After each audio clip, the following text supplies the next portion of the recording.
Ruza. Hello, Ruza.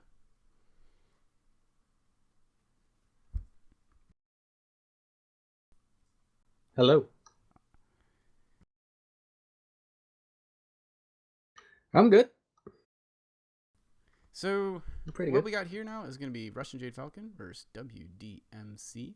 These teams are in EU Div A. What have you taken a look at these teams? What are you thinking about these teams?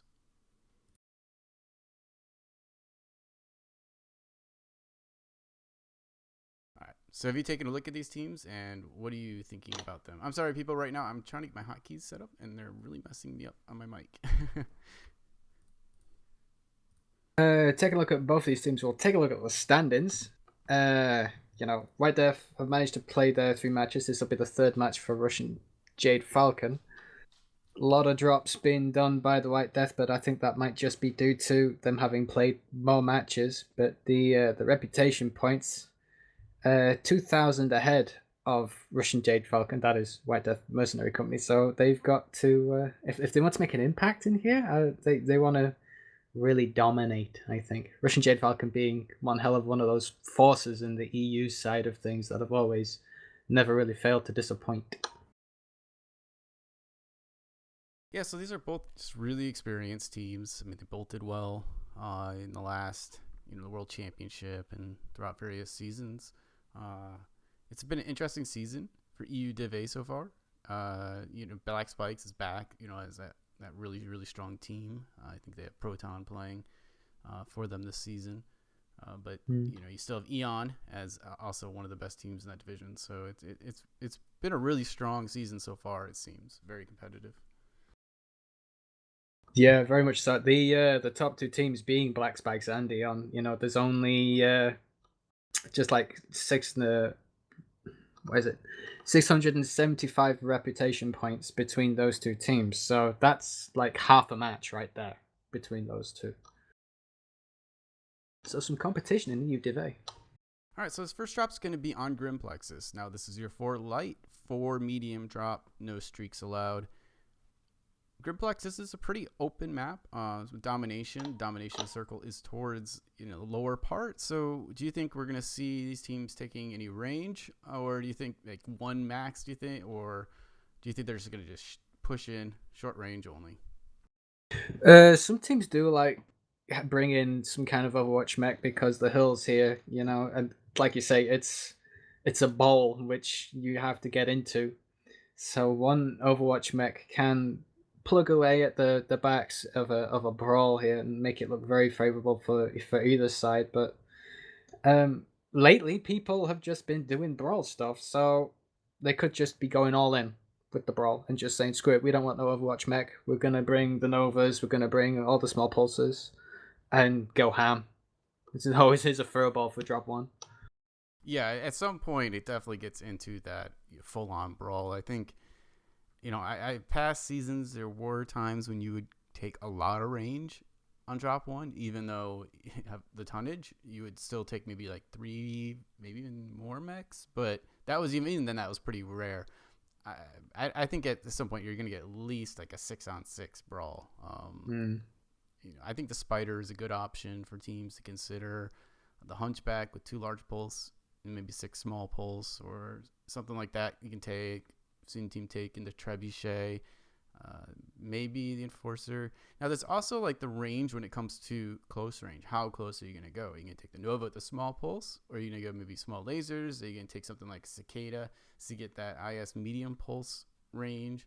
SRMs give you a little bit more range than that small pulse as well. And then you have things like the AC20 and LBX Clan LBX10s. So I'm always Mm. curious, like if teams want to play a knife fight at 90 meters, or they want to kind of stay outside around 200 or more. Well, it could go into those interesting fights where one team, due to these low tonnages, the speeds are pretty different. I mean, you could take your Nova with all the small pulse, all that firepower, but you're only going around 80 kph. You could take the Cicada, load it up medium pulse, and go over 100 kph and get that initial jump on a light or two that's inside that center with with your extra buddies. So You could mix it up very easily. It could be very interesting. Not just all cut and throat and throwing them all in with the flamers and the beefy clan mechs with the high firepower. You could also switch it up a little bit, so could be interesting. Yeah, and I haven't had a lot of opportunity to see EU matches this season, and but I will say the EU tends to have a different meta than NA, so I never really know what I'm gonna see. Like I can have my predictions based on NA matches, but EU, maybe it's the ping, maybe it's other reasons. They're screaming each other, and they have their own meta essentially. So I'm always really curious to see what EU teams are doing. Yeah, definitely. I mean, there's not been many EU casts, and while we were talking yesterday, do you want to do a cast? Like, yeah, okay, let's do a cast. Let's do an EU one. Because there's no one casting these things, man. What's happening? I want to see. Yeah, I mean, most of the casters that are active are people who are North American. I don't know how many. I mean, I know in the past we've had a few. Paradox has done some, and I'm sure some matches are getting casted. And I know Jay-Z is doing the Oceanic, but yeah, it's hard. It's hard to cover everything. That's for sure. All right, these teams are just about ready. Waiting the last two people to go green. One more, and then we're gonna give you the first match. Any predictions? Well, we have RJF taking 15 tons under WDMC. My prediction. No predictions. No, Nothing. you're not gonna do it.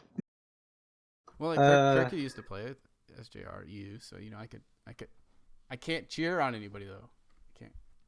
That's like against the caster rules. Yeah, that's true. Can't have favorites. can't have favorites. No, I don't. I never like predicting the first drop because I never, it's impossible to say. And as you were saying, these teams are pretty close in standings right now, so it's not like we're seeing a huge disparity between them. That might have to do with more of the matchups too. I don't know who they've each played. Well, let me know if they go live. But WDMC have mostly had the mainly closer matchups, going 3-2 either way, and Russian Jade Falcon have been really pretty dominant in their matches, doing a 5-0. Oh no, they got 5-0 by Black Spikes, apparently. Yeah, they got 5-0 by Black Spikes, but also a 4-1. So they've been pretty extreme in their wins and losses. WDMC, it's been topsy-turvy. It looks like they're both green here. All right, here we go.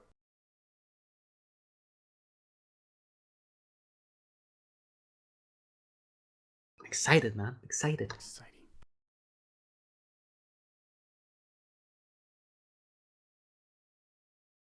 All right, so yeah, this is going to be drop number 1 on Grimplexus. 4 lights, 4 mediums for both teams on domination mode. It's the only domination that we will see. I like domination on this map. I like its positioning. Mainly being an arena player, I like the whole setup for this. I don't think there's really any benefits to either side, to be honest, when it comes to domination on Grimplexus. All right, dropships are coming in. Yeah, I think domination works at this tonnage really well. I think conquest would be a bit annoying to play on. Yeah, I mean we're light tonnage. They're taking a little while to land, aren't they? Oh, it's what it's always like, unless we have a DC. Oh, here come in the dropships. And here we have the loadouts. So, you called it a spider.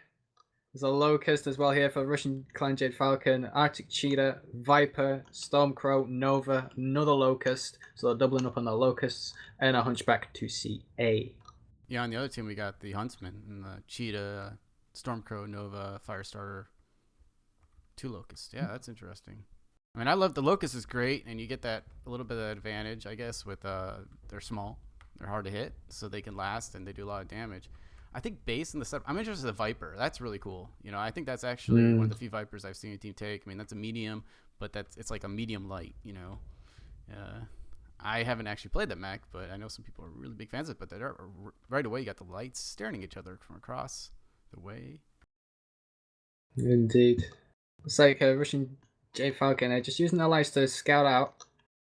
The mediums appear to be taking one hell of a different route, or it just seemed to be taking a long time to creep up onto the center here. Same with the WDMC though, so it's just lights looking at each other, Ooh, got waving a little hello. strike maybe to hit somebody, but I think that Spider managed to dodge everything there. It was like right near him. He could have that could have hurt bad, but nothing happened. So no real damage Spiders. happening yet. I think they're starting to get some LPLs Oh, here, but now White Death is gonna do this push. then that was I don't know if I medium. like to push up this hill though, because if RGF pushes back on them, they'll have the higher ground, and as Star Wars taught us, higher ground wins. Yeah. Yeah, very much that. The high ground being kept here by Russian Jade Falcon. The initial trade is going in. The timer so far has been very irrelevant. Only 3 seconds being ticked down for White Death. Oh, and the Kit Fox is... He's not, that's not the Kit Fox. Sorry, that's the Viper. I'm looking at it from behind. Looks like Kit Fox. Yeah, so we got a little bit of a death ball sorted by White Death, but now they've kind of transitioned to this poking, and now RGF just counter pushes them from the lower ground. Kind of interesting there. And the damage right away on the Stormcrow and Nova on White Death going down pretty good, and the damage, and you got the Locust is like, and finally they get the RGF on that Nova and take him down. So now it's a 1-1 fight. Yep, Nova for a Nova, so that's those two death ball machines gone down. All right. And the Hunchback goes down. Yeah, these are quick kills, quick trades of kills. 3-2. But percentage-wise, pretty much an even match. It's going to depend on what max rep. You have all these UAVs up. Everyone has full visibility. Targeting is going really good, though. They're really focusing on the targets. You're only seeing the percentages going down. Pretty much of the focus targets. And, a double Locust kill. Both Locusts go down, and now we got a 4-4 match, and it is really, really close here. Indeed, and it appears to be lights versus 2 lights and 2 mediums on Russian Jade Falcon's side. Yeah, so they got the firepower. Cheetah leg down. They got 2 lights on that one. Their Stormcrows are shooting that, but they got the Locust is in the back of the Stormcrow and takes it down. Now you got 3 backs on this Hunchback. RGF trying to get their focus back in. They do take one down. It's 3-2, but it's Locust. Just if they could stay alive, not stand still. Don't stand still. Goes the machine gun. Oh, but one is legged. It looks like maybe. Yeah, one's legged, and the Cheetah's ganging up on him. Oh man, can Kavi hero this? Locust carry? I think it's possible. Well, one cheetah is legged, and the Spider is the only one that isn't. He's gonna drag him away. So his left leg on the Cheetah is like one shot basically. One good shot. Yeah, his machine guns are on point here, and he's gonna get legged, and he's gonna get the leg. Nice job by Slave Labor to take down the Locust. So it's your Spider. You said at the very beginning. You like the Spider call. Spider. I mean, I'll bet the Spider in this long of a fight probably did close to 400 damage. Yeah, that Cheetah was one shot on his legs at the end. Spider had a little bit of damage to give, but he was out of machine gun ammo. Right at the end, out of machine gun ammo. Last gun. All right, yep, 3 kills for him though. Nice job. Yeah, 3 kills for him. 3 kills for the Arctic Cheetah. 2 kills for the Stormcrow. Sorry. 2 kills going to the WDMC Stormcrow. 2 kills for the Locust. 1 kill for 3 kills compared to for both the Locusts, and 1 kill for the Arctic Cheetah. Ooh, those damages. Very close. Yeah, so both teams are going to get the bonus here, so you won't have a huge difference in rep points. Yeah, really good damage for both teams. Actually, it looks like the damage a little bit less for WDMC, but pretty efficient probably on those kills, because they did get RJF, or I keep calling him RJF his first 3 rounds, but Volkodov down pretty quick there in that Nova. Yeah, it looked like WDMC did have their focus fire like pretty much on point. I mean, whenever I was looking at the percentages, it was always like one specific mech that was going down in terms of a percentage. I mean, both the Novas, everyone's scared to death of what those things can do, so they just, as soon as you see a Nova, you go CT on that thing, you go ham, and you get those things out of the way. Both of them died straight away. It was pretty brutal, but the way things go, that even though WDM's the focus fire, they just didn't quite have the longevity, it seems, in their mechs to be able to sustain the entire way. RGF just pulled it out. Yeah, and I think unfortunately that Stormcrow who was watching the action, getting backshot there was not ideal. I mean, he was kind of trying to finish up that one Cheetah. But he just gave up his back. I think he tried to get against the Spire there, but didn't quite work. Yeah, once you're in between 2 lights, it's what do you do? One's a Spider who's gonna nail you with machine guns. The other one's a Cheetah, which just has that nasty alpha for a light. Yeah. I mean, that's what 32 around 32 damage for 32 damage. So Yep. that's like a couple shots, kills almost anything through the back. Mm-hmm. I mean, it's hot, but for a light, it doesn't really matter. You got the speed. You run away, cool off whenever you want. Just run around for a bit. It's fine. It's all cool. Anyway, you ready for the map thing? Sure. Let me just trying to see if this works here. I'm hoping it works. So yeah, go to the map. Okay, well, for Team One side, we had their lights kind of basically. I don't know if I really remember the spawns, but I'm pretty sure it was the alpha spawn for the lights. Just come straight up into Fox 7 and get that early scouting information, which you have to have in order to have any beneficial engagement. Bravo, or mediums, just kind of came up into G8 and hung up on the top of the summit here on G7, just waiting for that ideal engagement. So, WD had their lights in the center, so that could tick down. RJF, on the other hand, they brought their lights as well into the center, into Fox 6, just in the little low ground just below the hill, so that they could be inside the circle but out of cover for any long range trades in mechs.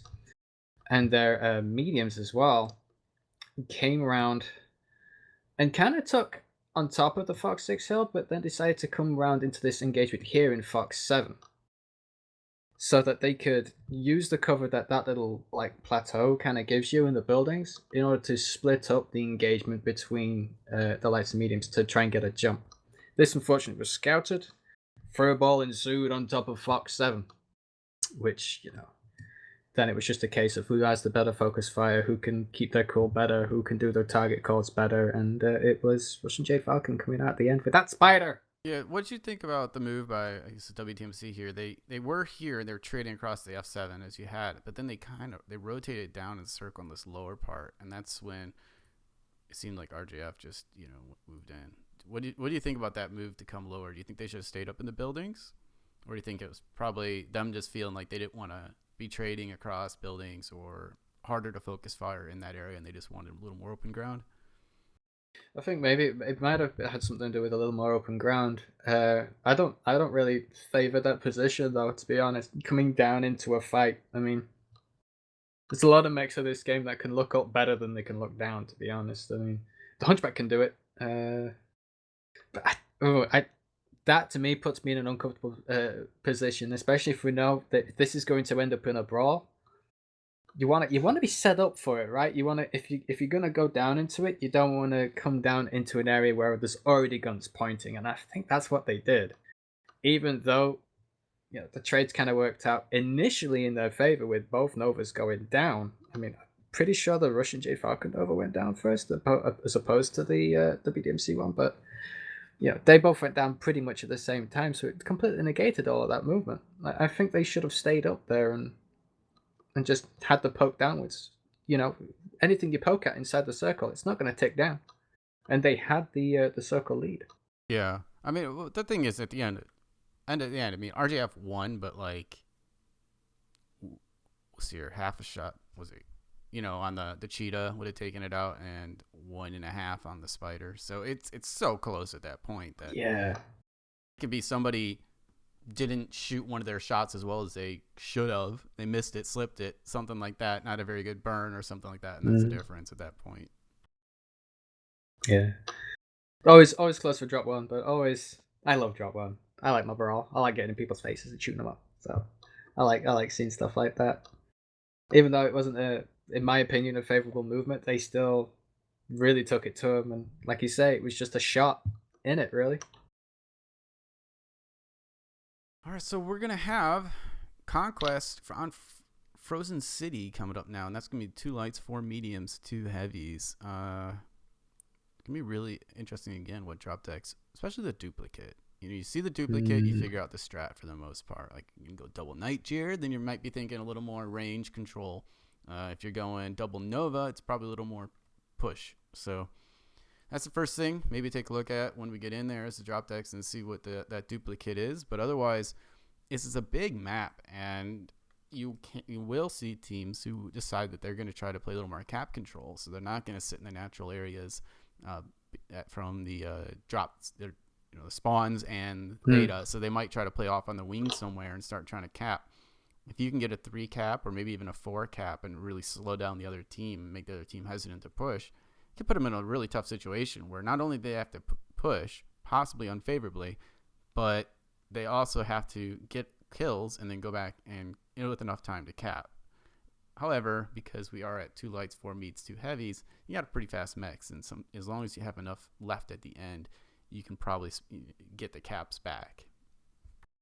Absolutely. So, unlike what we saw, was it last night? Yeah, an HPG between Eisen and Remax. Eisen had complete dominance of the caps, but they did not win the trades. So Remax, I think Remax might have gotten 2 more kills than them. At least they were in a better position to win the fight. But then it timed out at 750 in favor of Eisen. Yeah, that ending. And the glorious Bandit, posted on average the reason why he likes watching MRBC or even likes watching Mech Warriors for those times when you get that strike kill with no weapons. Oh, the Absolutely one between glorious. BSK? Yeah, that was crazy. That happened. That was BSK and it was Eisen. BSK. Oh, yeah, that was was it Eisen on that one or Smoke Adder? I can't remember. They play those teams in a row, so one of those 2 teams. But that was pretty cool. Yeah, Xavier got that, and if he didn't kill that Nightjar with that strike because he was out of weapons. Yep, it's possible that Nightjar would have been able to go and cap and turn that around, even though it was really deep in the points. It's possible. So that was crazy. Absolutely interesting. But yeah, like you were saying, that this map's so big, so open, but also there's lots of opportunities for cover. Lots of opportunities to make you run those fast Pokemechs like a Cicada. Hell, a Raven. Raven would even be good on this map just to bring it this kind of tonnage, just to pick away with the largest and go cap. Yeah, you're insane. I know. I don't think so. I don't think with 2 lights to take a Raven. I think you're going to see Cheetah Locust or Spider Locust or Spider Cheetah. Spider. One of those 3. I think the Raven is a little bit outdated just because of the abilities of a Spider. Now, next week, different story perhaps. We will see. They're just adjusting their lances here. I mean, I don't even know if the Locust will be good next week. It depends how much quirks last and all that stuff. Dude, that's a whole new cast for like 3-4 hours, I think. The lots of science heads are going to be smashing and going nuts over that thing. Yeah. I'm not looking forward to it. You figure out the meta. You started to figure out the meta, and also they're like, yeah, surprise. They're not really surprised, but they're changing. Okay, here we go. We're going to get started on drop number 2. I was about to say, yeah, figure the meta out. Here comes the skill tree. Damn, meta's reset. Oh, by the way, there's some more weapons coming in a couple months, so just hang tight about that. What? Yeah.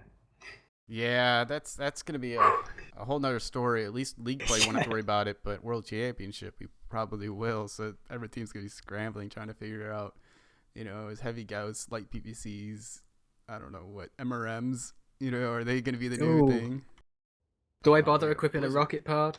I mean, that's kind of exciting, but it's also like, you sometimes you get tired of just trying to figure out, okay, meta change. What's the new thing? So what do you think we're going to see on this map? You think we're going to see the range play, or do you think it's we're going to have some EU brawl? So based on the last match, I think we're going to see a couple range mechs, and that's it. I think you'll see either Timby or Nightjar, but I wouldn't be surprised if teams just go for like the medium pulse or even SRM heavy, fast heavies. Well, you definitely called it in terms of Timby Nightjar for both teams, both White Death and RJF, bringing Nightjar Timby combo. Yeah, and you're seeing like a combination of things actually. Both doubling up on Hunchbacks too. 4 small pulls from Namur. on RJF. Interesting build. And the other one is the same thing. So we're seeing a lot of range here from RJF. White Death as well, like bringing in their range mix as well, with the small pulse as well. Well, range mix with small pulse. What is this? No, the Nightgear with the Gauss. So that Timby for RJF is also 2 ER PPC 4 small pulse. I've actually honestly never seen that build. So, but I understand, like, you're getting your initial range trade, but when it gets a closer match, you can still do some decent damage. For 4 small pulse is not bad damage, so you can probably shoot that in one of your PPCs quite often.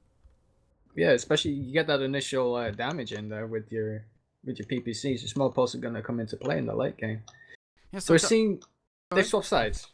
Yeah, sorry, they're basically just doing the rotation right now. Rotation caps with that extra range on RJF. That's pretty much what they want. They do have some SRMs, but have you seen the max on WDMC? Do you know like what their hunchback is?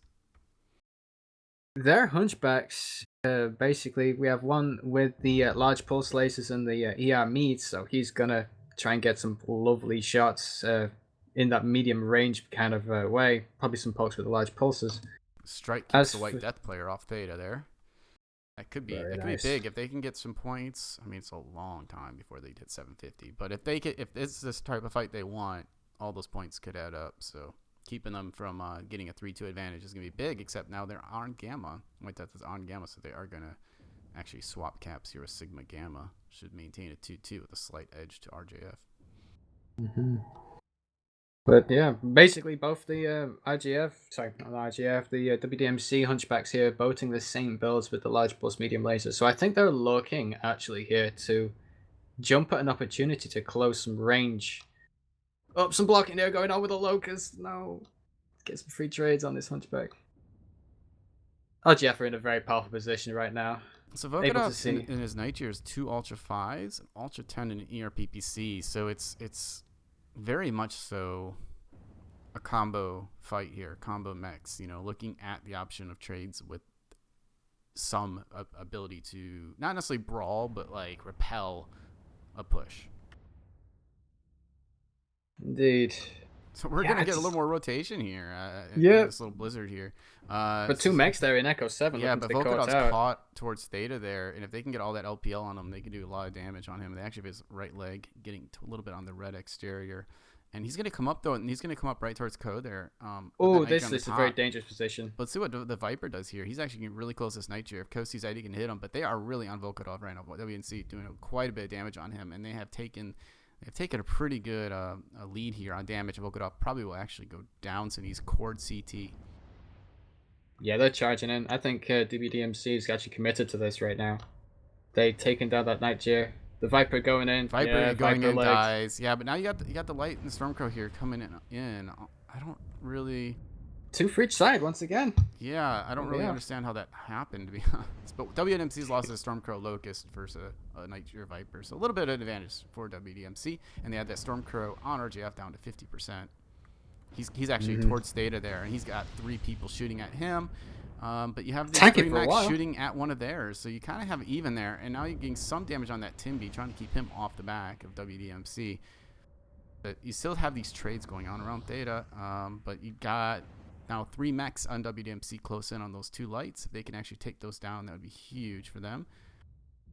Kind of an interesting engagement going up here above Theta. We have 2 mechs from either side just occupying this space, shooting down into Theta. Now they've taken an interest in one another. The Timby and the Nightgear kind of maneuvering around. I think they're going to try and get some shots on this hunchback. Yeah, the RJF Cheetah finally went down, being down 24%. But now it looks like that other Cheetah for WDMC is legged. He does go down. Caps aren't going to matter at this point, but we do have a 3-on-3 fight. However, Namor and that hunchback is really hurt. Yeah, I think I'd favor White Death company in this. Got left. Oh, Torso's out, and he does go down. Gone. Level critical. So it's just these mechs down on Theta. Gauss out of ammo on his Nightgear. No way. Went through all of it, just 4 medium lasers. But how much Gauss did he bring? That's. He got a 2-on-2 fight. So you got 4 medium lasers from him, and 3 small pulse, and an ERPPC from his for the RJF hunchback. But he's otherwise pretty fresh. And then you got a full boatload of late small pulls for Pelmashek. So Pelmashek is pretty fresh there for RJF. I have to actually give the advantage. I think at this point, 2 large pulls, medium Gauss, and that Timby. I don't know. This is really close. It could come down to caps, actually. Yeah, I think this is going to be either a cap game or... Oh, hang on. This Timby's coming back up here to the top of Theta. I think he knows where the Hunchback and the Locust are, so he's going to... Okay, so they are staying together at least. That's probably good. Yeah. Because if they split up too much and they're able to get one, but they have the speed, so really, I feel like RJF should be playing out. And viewers, I know it shows 3 mechs both sides, but it's just 2 mechs on both sides. Yep. Only can't read the Sam out.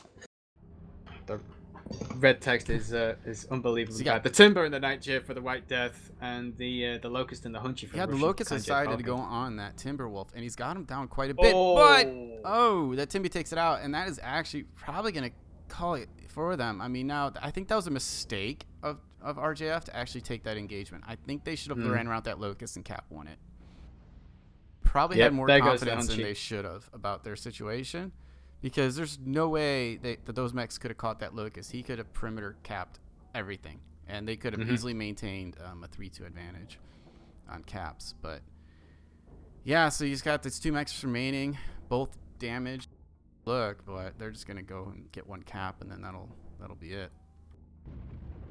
He's got 1 Gauss left on the Timby.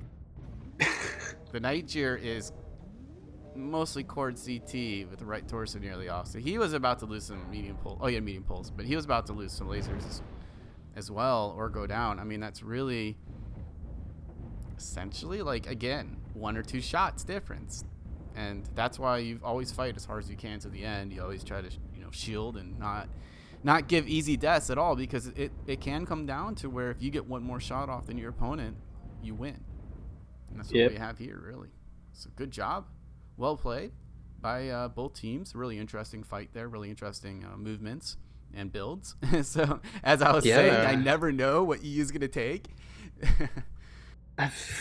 Medium pulse, double Gauss, Nightjar. Never seen that in an A. No, and the Ultra 10, Ultra 5, PPC, and Ultra 5, Ultra 10, PPC, Nightjar. I mean, that's different, but 531 damage for that one, and unfortunately, Volkodov just got caught around Theta. He cut in way too close there. He should have stayed much wider, and that slow as shit Nightjar.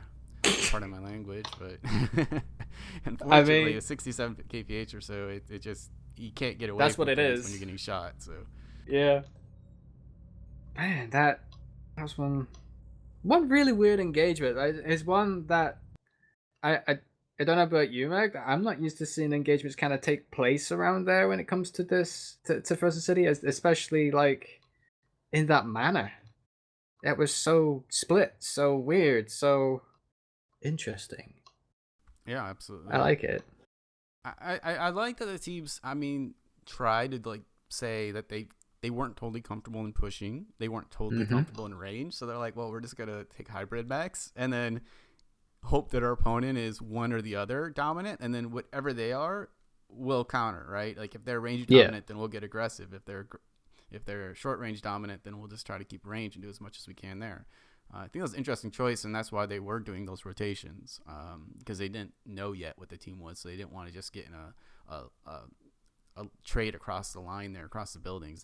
They wanted to move, but when RJF decided to not just push one side, and they kind of pushed back. Maybe they started getting some build readings, and I think that's just around the Theta. That's what ended up putting them in trouble, but they were able to fight back from that really well, from that early mech, being killed off. Indeed. If you want to go, do you want to go to the map? Sure. And actually, it's a tie game right now, if I have done all the scorings right when it comes to reps. So we got tie kills and everything else. So I'm glad we picked this one. We had to decide between 2. We won't say what the other one was, but we were like, this one looks close. Yeah. So decided to pick this one, and I'm kind of glad we have, because I love close matches. I absolutely adore them. So WDMC spawning for the Team 2 side here on Frozen City decided to do the usual. Was it WDMC that did it? It was, yes, it was. Gotta confirm in my head. take the Bravo Charlie Lancers and just do the usual stuff of go the hell up here and see what they can find. Russian Jade Falcon spawned in the Bravo Alpha Lancers and came down here and kind of crossed, but not all the way. Kind of did a loop around. They had the lights go and get Kappa and Sigma. Where let me try to refresh this map real quick. Okay. It's actually some reason decided it's not gonna draw the map for me. It draws their lines, but not the graphics. Let me redo this here. Okay, we got there we go. Now we're good. Awesome. So Bravo Charlie for WDMC coming all the way up here into Echo 7, Echo 6. Jade Falcon, Bravo Alpha come down here to Echo 4. I think they may have actually they came down here into like Echo 4. They got the Kappa and the Sigma caps, and as well as I think they also got the Gamma cap here as well. And kind of decided they want to come for Theta. WDMC, I don't know, I can't quite remember if they caught Epsilon, but actually I'm pretty sure they did. They sent a light off for Epsilon. Yeah, this high contestant to Theta. Yeah. Decided to just have this kind of weird fight here where... Well, because what happened, so you had the Timby or Nightshade up here, and you had like 2 mechs up here, but then the rest of RGF kind of was in this area. Yeah. So you had like these trades, like you had 2 mechs up here for WDMC, and they were like in their own fight up there, and then you had this whole other fight that was going around this Theta area. Yeah, they sent WDMC set their mechs downwards to neutralize whatever the hell was going on in Theta. Mainly the lighter mechs down here, but the 2 heavies of RGF staying up here beside a Gamma and just raining down hell. And it was kind of funny to watch. I mean, I know you were concentrating on the fight that was happening again on Theta, but it was literally where you put those 2 dots, and WDMC had the 2 mechs here, and they were both just standing there looking down, not paying attention to each other until the fight on Theta was basically done, and then they were like, "Oh, there's mechs over here. Well, I'm out of Gauss, so I'm gonna go cap Theta. Do you want to come with me?" Sure. And so RGF go down, get the cap on Theta. Pretty sure the caps didn't look like that though. I think maybe a light went off and neutralized Gamma. Yeah, I'm pretty sure Gamma was neutral. So wipe that out, and resulted in this end game where you had the Locust and the Hunchback only being the 2 surviving mechs for WDMC, where they're presented with the problem of, do we split up or do we stay together and try and catch these mechs out? Which the call was stick together, or actually they split up and the Locust got caught out by the Hunchy and the not the Hunchy. The Locust got caught out by the Timby. That's it, with the small pulses, and not the small pulses. It was Gauss 2 large pulses and a mead, and the Hunchback got caught out by the medium pulse Nightshade, which was just perplexing to me. But you know what? It did the job, got the kill, and secured the map. Well, I mean, the medium pulse double Gauss Nightshade makes sense as like a push mech. It's kind of like the old 5 medium Gauss Timby, but it's a really actually interesting build because, yeah, I mean that's a little bit more tonnage than a PVC, so you are sacrificing something, either a little bit of armor or heat sinks, or in that case I'm guessing ammo. I don't know. I think because his arms are still there, I thought, but maybe they got through dexterity. I didn't really look that closely, but I'm guessing he just ran out. I mean, that was a pretty long fight, I would say. So he might have gone out just from the trading across. I mean, it's not difficult to go through 10 shots 20 ammo or 15 shots 30 ammo worth just on that rotation. That's not, there was plenty of time for that kind of shooting. So indeed, it went on for quite a while, but at the end naturally just ended up in this penultimate brawl that seemed to take place. It's range into a brawl where both teams bought builds where they're like you said earlier, we're not kind of comfortable doing range on this map. We're not kind of comfortable doing brawl on this map, so we're going to bring this hybrid mid-range, and whatever happens, and close matches. I hope this keeps up. Canyon Network being the next map. Yeah, so this is gonna be your no light fight. This can be 3 mediums, 4 heavies, and 1 assault. But the assault is the commander, 85 tons. So the commander basically most I think maybe your Battlemaster, Warhawk, um, Mad 2C, one of those. And then for your 3 mediums, it's a question of if you feel like you need like something like a Viper, for example, which we saw earlier, as a cap mech, basically a pseudo light mech. And I think a lot of teams do go with the pseudo light because they recognize how useful it is to have that quicker mech that not only can cap but scout and get away. So I'm expecting both teams to go with something. But if one of these teams wants to be a little bit more aggressive, they definitely don't need to take that. They could just. I think this is a map where you can push brawl pretty well at this tonnage as well. Oh yeah, we're all aware of. I know I can make this joke for myself, but I'm having flashbacks to the World Championships and Epsilon. It's all coming back again, and hold me. But the Epsilon push for the brawl, this tonnage, I think we're going to see some heavy stuff at Epsilon. Just going around the corner, man moding it all the way through there, and it's what team's going to get caught out. Is the team going to, be prepared fully for the Epsilon push? Are they going to push that way? I mean, from Team 1's side, they're usually the ones that push up that Epsilon side and go around into Team 2. Could Team 2 do it this time? Epsilon, man, I'm having flashbacks again, but yeah.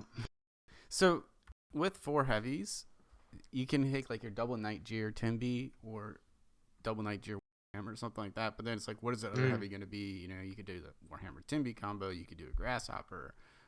World Championship, you saw tons of the use of the Grasshopper. That's that 1 ER large mech. But if you went with the Battlemaster with the ER large, then you could take more direct fire with your other ones, and the ER large on the Battlemaster might keep it alive, or it might just make it a target. Well, it's that glaring weakness of the Battlemaster of that very, very soft head. And I mean, these Duvet teams, they love that. They see a Battlemaster with that hard head, a couple airstrikes, soften it up, maybe a nice PPC shot takes it out completely. But especially the ways in which they're going to be fighting. My prediction, though, is one of these teams is going to go heavy on Daka. So you're going to see a Warhammer Daka, Night Gear, again in the Daka, maybe even a Ryan 2C, and I think maybe even double Gauss type build with the Timby, something like that. I think we'll see and on the Murder 2C with the Daka. On the Meads, I don't think we'll see too much PPCs from these teams. Because I mean, we saw in the last map, but I have a feeling we're not going to see as much here. But who knows, right? It could be Novas. It could be PPC, Hunchback, Huntsman. I mean, that's lots of options here. Could be a gargoyle thrown in there for all we know. You can't take a gargoyle because that's 80 tons. Damn it! Well, but you got mini gargoyles, which are Novas, so. Indeed. And at heavy, you can take basically the same thing on certain ones. Well, we've got 5 tons under here for WDMC for the as opposed to RJF. 530 tons for them. 525 for WDMC. So we're definitely liking the lighter mechs for Team 2 here. 1 lighter mech, probably a Viper. I'm gonna say a Viper. And I bet they've gone heavier in other areas. Simply because they can. Yeah, because like 515 would be pretty light. So when you're going 15 extra tons, that means you're getting some of your stuff at the higher end of the tonnage. Mm-hmm. So I mean, the teams have shown they like that to be a Night Gear. So I would be surprised if we don't see him here, at least in some amount of numbers. And I also wouldn't be surprised if we to see that combo where you take a couple of mechs who are range and then the rest are brawl. Mm-hmm. Just to put down that fire as your brawling mech's approach is. It's great to soften them up. Yeah, but also because you can do damage throughout the fight and you're not stuck with everything having to be right in that push. And if they're slower mechs, well, they're not going to take an extra 40, 50 seconds to get in the fight. They can shoot about the same time the brawl mechs can. because they'll have the range as long as they have the proper angles. So that makes them almost like a brawl, but they're doing damage as they approach, as versus a Nova, which has to wait till it gets right in their face. All right, we're almost ready. One mech remaining to get there. Now, lances do matter here. So WDMC is waiting on RJF to do lances set, which they did do, and then they're choosing their lances. Team 1, RJF, will be on Bravo Charlie. That is looking, so that's a right side focused. The EPSI's focused, and on Team 2, we're looking at an Alpha Charlie with 1 at Bravo. So that is a possibility. They're going to try to chase off Alpha and push really aggressively, or they're going to choose to kind of do split. So they'll be on the Kappa side and then also on the old, the normal setup that you used to always see, like the Kodiak's at. Yeah, I think that. Oh, they read it up. I think they're going to go for a more controlling strat, and I think you called it for RJF. I think we're going to see the Daka push. Yeah, from those spawns, if you're going to go Bravo, because usually you go, Bravo's fine, but a lot of times you'll see teams go Alpha and take the comm tower area if they're more interested in a trade, so they have some angles, but right now it's looking more like they want to be able to push EPSI side. So, Canyon Network. Ugh, this map. So, looking for this one, we don't get the drop ships coming in to show us the mechs. We could actually just take a quick zip round and see what they're bringing. Double Nightjar here for the Team 2 side, which being the WDMC. So, looks like they're going to try to be more controlling in their strat. Nightjar's very slow. Yes, we got the double Nightjar, Warhammer 60, and Timby. With a Hunchback 2CA, Nova, Enforcer 5P, and Mad 2CA for RJF. So it looks like we're going to see mostly a range fight from both teams. The Grasshopper and WDMC. This could actually be a long match. Sitting up in these positions here. The two Nightjars taken up on this point between their spawn and Epsilon here. You can get some nice overlook towards Theta and just past Epsilon. Fire already going out here from WDMC. The large pulse Hunchback just to kind of get that in. They not seem to be favouring the PPCs, mainly going for the direct pinpoint damage that the lasers can bring. That's interesting. WDMC taking up more of a position over here to control Theta, Kappa, and Sigma. Not gone for the Cap yet though. I wonder why that is. Maybe just not sending a mech over there trying to really bully RJF into that corner. You have the 3 mechs on White Death that pushed over towards Comm Tower. That's going to give them some pretty good angles here. If RJF stays on this side towards EPSI, they're going to probably want to rotate fully right. Otherwise, they are going to be a little bit pincered, except WDMC actually gave up a lot of ground there because they've all rotated most of their mechs now to be closer towards Theta line. And so we're just getting this is interesting because they basically just swap sides. Like, they're like, I want your DZ and you want mine, so we'll just do that. and it's not uncommon at all. But yeah, some teams just really don't like being around Epsilon because, they don't like getting pushed, so they just get out. They just go, screw it, we're going to leave. Yes, we're seeing some people making a little bit of mistakes here on RJF, kind of walking out in the open when they're transitioning. Kyoku and that Nova took some damage there. Slave Labor took a little bit of damage. He was just in there, but he's getting pressured actually from both sides there. I definitely favor White Death's position for now, except it's actually a hard position I think later on because you're stuck around Theta and it can be very difficult to transition. RJF actually I think they should consider sending their mechs back, like 4 mechs back, left side Epsilon, drive off those mechs off that ridge there, and then they'll have really nice position. But White Death is actually going to drop off Theta. As I was saying, it's really hard to do anything, and that Nightjar Co takes lots of damage there. We're having some kind of push movement here from White Death. They're really trying to just bully RJF into this corner. They're starting to wrap around Noob Corner here, right next to Epsilon. They're in the canyons. They're trying to put as much pressure. And RJF are pushing out into the open. Nice strike there. I think that connects with the to see. With these mechs dropping off Theta for White Death now, they actually can just take this ramp side for the most part. They might want to send some mechs around, get that Grasshopper off of that corner there and that other medium. But right now they got all their guns on fire on these mechs on the ramp, and they're going to drop quickly. So they're going to get ahead here. They're already 2 ahead, now 3 ahead. Only one of theirs is really severely, two about them are severely hurt. They're going to want to try to hide that Marauder 2C for all, get all that possible rep they can at this point, because they really should have this drop in the bag. Yeah, very much so. It's just absolutely turned into a bit of a death pit there at the bottom of that ramp. You don't want to get caught there for that very reason. Yeah, just about cleanup time now. What was on the summoner? The summoner. He was a 2 RPPC, and he actually lost. So lost his arm. Risk when you take like a double on the arm there. Acquired. Yeah, it's one of those mechs where you play it feels great. You're doing all these amazing shots, and then you get into one of these comp games and they see that it's all in one arm and they just take it off, and then you're useless for the rest of the game. Be interesting to see how much damage he actually got out of that mech before it became dead. JF there basically with a clean sweep, only losing their enforcer. They kept their commander mech alive and so shall receive the bonus. Yeah, he was at 50% too at the end. It's a nice job staying alive. Indeed.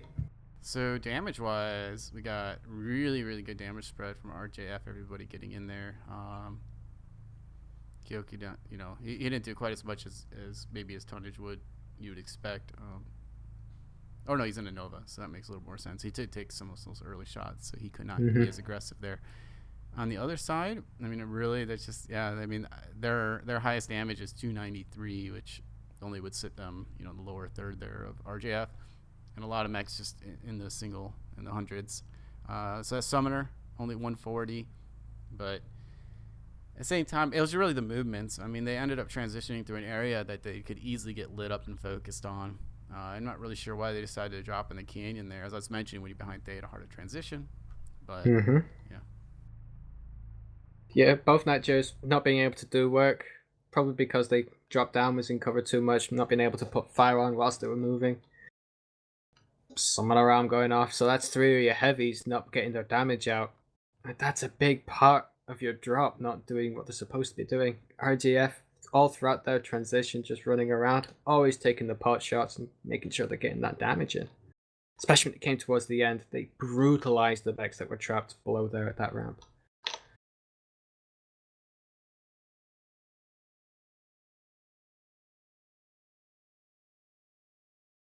All right, so looking at the map, as I mentioned, the Bravo Charlie was where WDMC started off, or RJF started off Bravo Charlie.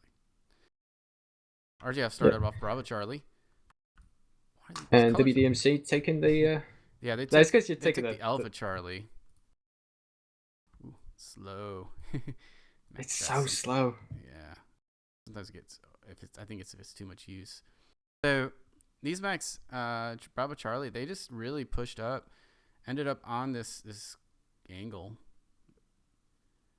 which is pretty good angle. And I was mentioning the ones who were sitting back around this area here in this corner, they were under pressure because the Alpha mechs had pushed over towards Com Tower, and that meant that these Bravo or Charlie mechs, I didn't even see what their initial movement was because they did not stay on this side for long. They came over towards here, I guess, and rotated because they're mostly on this side. So these mechs that were I'm crossing out over here, they were pretty much pinched, so they had to rotate. So they came around the edge. The problem is RGF when they transitioned, they ended up on the Theta area, and I like their spot in a way because they were. You mean WDMC? WDMC, because they had these open trades, and they were doing a really good job, and they were not losing the fights at all, and they did some damage to RGF players who were transitioning around the corner, and they were a little too high and open. But I think their biggest mistake, so they put these mechs over on that were Com Tower over on the side of the ridge, which I thought was a really nice move. And I was saying, maybe RGF should actually counter and push them back off. But the problem was that because WMC was behind Theta, they stopped feeling like they could trade there. They did not need a push. They didn't have the mechs that called for a push, in my opinion. But they dropped in this canyon, and now you're totally open to anything poking in this general area. So they just took a lot of damage, and they ended up at the base here. And they're pretty much dead at that point because while they had 2 mechs sitting on this D5 area, the Hunchback and I think a Timby or Nightjeer, RGF just did the right move. I think they came around this corner and they just got in the fight and they pushed all the way down. And they just, killed all these mechs without too much trouble, really. Yeah, and that's, I think, pretty much towards 2 Nigerias down there. I think it was 2 Nigerias. I'm not quite sure, but basically there was a lot of damage dealers at the very bottom of that canyon. With those out of the fight, it was from there on in, as you said in the drop, it was cleanup time. The summoner had lost his arm. The WDMC tried to spread out, and you're up against basically a full team. Then there's nowhere you're gonna run, especially when you're all on this epsilon side and along this river. You're in the open. The other team still has their nightshades, still pop at you, still shoot you. It was just, it's gone. You shouldn't have pushed up there. I agree completely. I think maybe they should have just stayed around Theta. Wait to see what RJF do from that position in Charlie 5, what they got up to. Yeah, I think they should have either just stayed Theta or backed off. They could have gone back to their their original positions without too much of a problem. I definitely just don't think they needed to play that the way they ended up. I don't think they needed to push around the corner there. Drop down. That'll put the swing heavily in favor of RGF for these drops. Well, not heavily in favor, sorry. I mean, it could all change in the next... How many drops you got left? 1, 2? So we got 2 drops remaining. We got the one on Terra Therma, and then we got the big drop on HPG. Terra Therma. Wasn't that a shock when we had to play that a couple nights ago? Yeah, so a lot of teams... I mean, this is the first time playing competitive, most likely on Terra Therma, unless they did... with Arhad, we had Terra Therma, I think, is one of the maps. So some teams did get that play, and maybe some other leagues I'm not sure about, but this is a new-ish Terra Therma, but MRBC didn't use it in the previous seasons, and I was like, why don't you use it? I mean, maybe people don't like it, they don't like the heat, whatever, but man, there was some epic fights in the old Terra Therma, and people taking interesting things, taking the high heat builds and still winning their trade. There was a lot of really cool stuff, and I know some people don't like the re-envisioning of Terra Therma, but I personally think it's a lot better than the old one. You don't have that platform fight that was completely uneven for sides, one side getting in much quicker than the other. So, and also it's not just like you don't have to basically, I think there's more options of what types of weapons you take. And I think the anti-capping situation is easier here. Old Terra Therma, if you took center and the other team was fast enough, they could just run around the border because the caps are so far out there and just take the other 4 caps. Yeah, absolutely. It's like like center always felt, and I think this is the reason why so many people hated it. It always felt like you were doing an all-in. So like you're going in towards the center, you're gonna get that 1 cap of Theta. You've already just kept your base, but what if we get there and they don't go there? That means all our other caps that's theirs. What if we get there and they contain us? Well, then we're screwed. What if we get there and they're already there? It just always felt like an all-in kind of strat going towards the center of Theta. Was this new Terra Therma, a lot more open. I remember when we played it on Monday, lots of little spots where you can get some cheeky pokes in and some nice pop title mix. The Nightgear in Terra Therma absolutely shines with its minus 100 external heat quirk. You can bring the same mech that you've been bringing for the past God knows how many maps onto that map and not be affected. So see some interesting stuff. Personally, I like it, and if anyone disagrees with me, I'll shoot them in the face.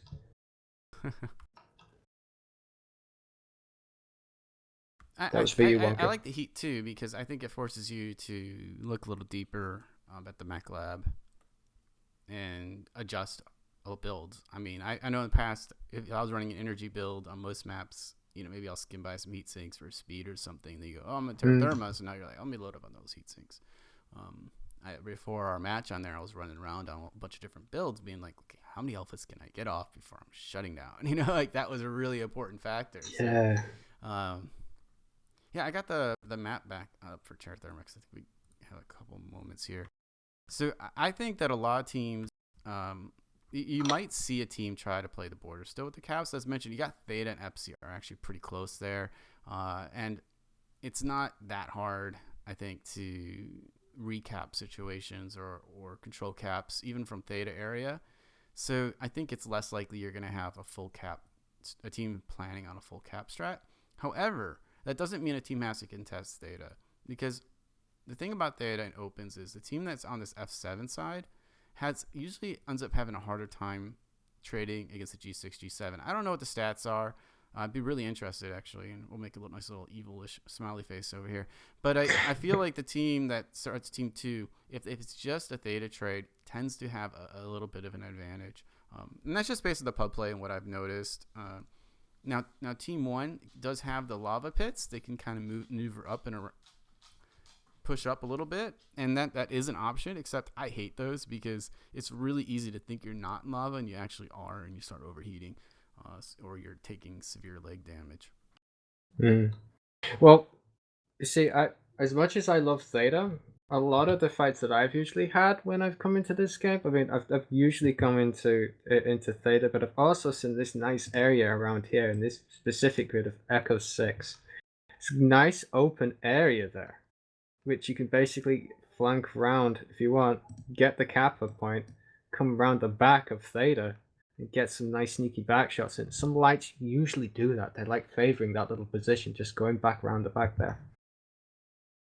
So I was noticing in chat, I guess 9STS has defeated Black Spikes 3-2. So we would have had a good cast no matter which one we chose. Well, you know what? Good job to 9STS. Congratulations for the win. Yeah, that's. I mean, I you have to call that an upset. I mean, 9STS has definitely had their success over time. Black Spikes often being, one of the really the staple for years as like the top EU team, winning most of the seasons of MRBC. Very much so. It's always, you always got to feel good when you take down those teams. So nice job, 9STS. And I think that's just going to make this division that much closer, because now all the other teams there who are fighting for first, especially with like Eon and whoever wins this match and 9STS, that's just going to make it that much more interesting when we get into the second half of the season. All right, teams taking a little bit longer in a way, the other ones, and I think that's because people had to back out and be like, yeah, I'm going to change that build. I don't think I'm going to go with my, say your Gaussy energy as much or something like, whatever it's going to be, you're changing things up. So that's probably just the reason. And I don't, if you haven't scrimmed this map much, if you didn't get a chance to do a lot of prep for this week, then you're really probably trying to get people to scramble and be like, do you want to go SRMs? Do you just want to be aggressive? Do you want to play DACA and just hope we can win that? Or very much so. You always seem to be like, remember when I saw this map come up in it, I was like on the back foot, because I was like, oh, okay.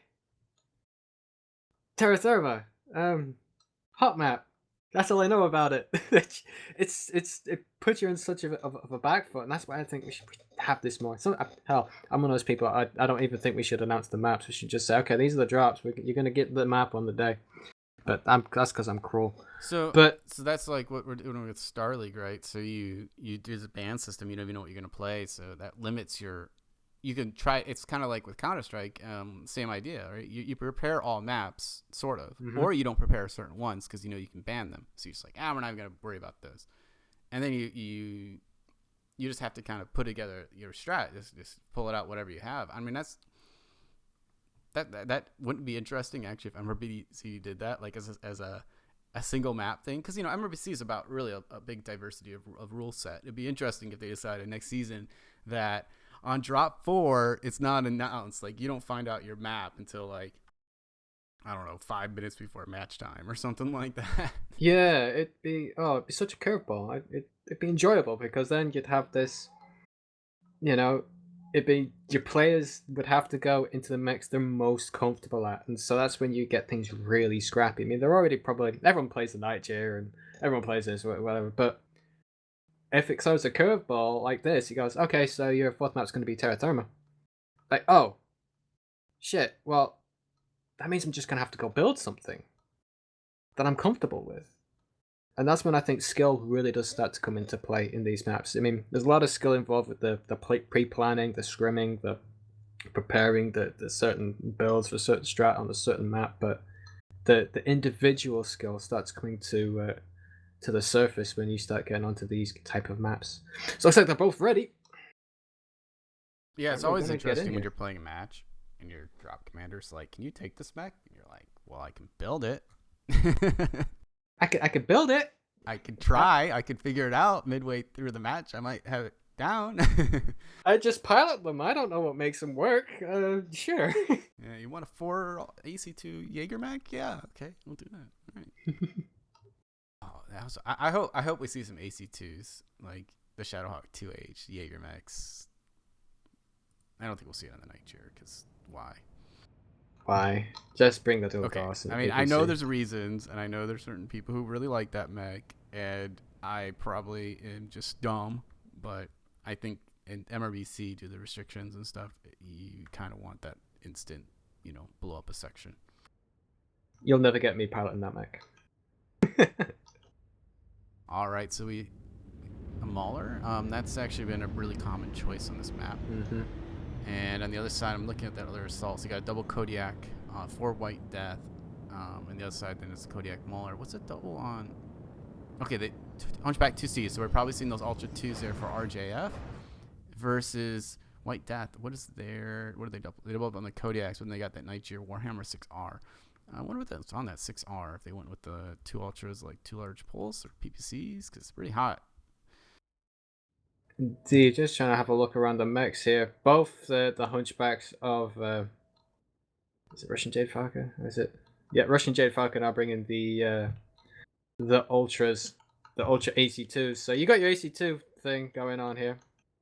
Yeah. There's definitely enough DACA. Can you take a look at the Kodiaks? See what you're seeing them going with, because I'm curious if they're going with the Ultras. Yep, I'm the looking at White Death Rika right Kodiaks. I'm looking at Kasi. He's bringing the double Ultra AC5, double AC10. Yeah, that's what the Rika has as well. So it's pretty mirror in a way. I think range-wise, both teams are probably about equal. What's on that Timby actually? Let's see. The Timby. I got it. Gauss So he's just going PPC? to PPC Gauss. That's interesting. I would have thought maybe he would just gone to double Gauss or something. Yeah, something a bit cooler would have been nicer, but he probably feels confident on this map he can get the damage out compared to if you feel like it's gonna be a sustained trade, you can still be pretty effective with that. So, all right. So movement wise, yeah, I mean, it's just kind of been a early cap. Nobody really doing much. Spider trying to grab this one here, not get shot up. Trying to grab Kappa and give them a 3-2 advantage. There was some ACs that came in, so he was a little bit scared, just like being fully out there. But now they're trading Epsi, so it's going to be 3-2 very soon in favor of WDMC. indeed. RGF taking that Echo 6 route that pointed out it's nice and open, you can get round to the back of Theta. WDMC looked like they were set up to just kind of receive RGF in the Theta, and looks like they're kind of surprised here and having to basically reorientate themselves to receive this RGF push up the left hand side here. Yeah, so they start shooting this Cheetah and this Hunchback, and now they're moving there. But the problem is they're on the slope here, and there's going to be this corner. So WDMC is either going to hold this corner, at which point RGF can span out right and get way more guns on fire, or White Death is going to have to actually get really broad on this. But they got like 3 mechs who are like really far away. I don't know. Yeah. I don't know if I like this position for either team, honestly. It's a tough fighting position here. You got Rush Jade Falcon pretty stacked up. They're going to have a hard time focus firing on anything. And Tuomi is just laying down fire with that Kodiak. Yeah, he's absolutely. He laid down fire into. RJF laid down fire into Kasi. He was right at the corner there. He went down straight away to 71%, but now he's getting his little bit of revenge there. Yeah, Looks he's like damage down 71%. Yeah, so you see these angles here from the Kodiaks, double Kodiaks setting up there. They both ended up getting plowed in pretty good there because, frankly, the rest of their team went offline and Russian Jade Falcon decided to turn that corner. So while you would expect them to be way ahead on damage based on some of that DACA coming in, it actually looks like to be a little bit in favor of RJF. And if they get aggressive here, they can shove on this Warhammer 2 Kodiaks, stay on the left side of the hill, and the rest of WDMC is going to be out of the fight. And that's what I think they're kind of noticing. So I'm hoping that RGF actually pulls the trigger here and just shoves on those Kodiaks, and they will take him down pretty quick. But Volkadov popped up there once, takes a shot, and then this is a problem. You can't poke one at a time because that Hunchback pokes one at a time. He gets lit up and easily killed by those Kodiaks. They're shooting on, but they did reply with that Warhammer, and now they finally got this Kodiak really hurt. And they're actually going into this corner the here. The Mauler just charging through, just taking all the DAC. Yeah, he's man-moding it. So they're really spread here. White Death has this like convex, but if they get behind this hill, they'll be able to focus on this Kodiak. But if you lose too much tonnage on it, it won't be worth it.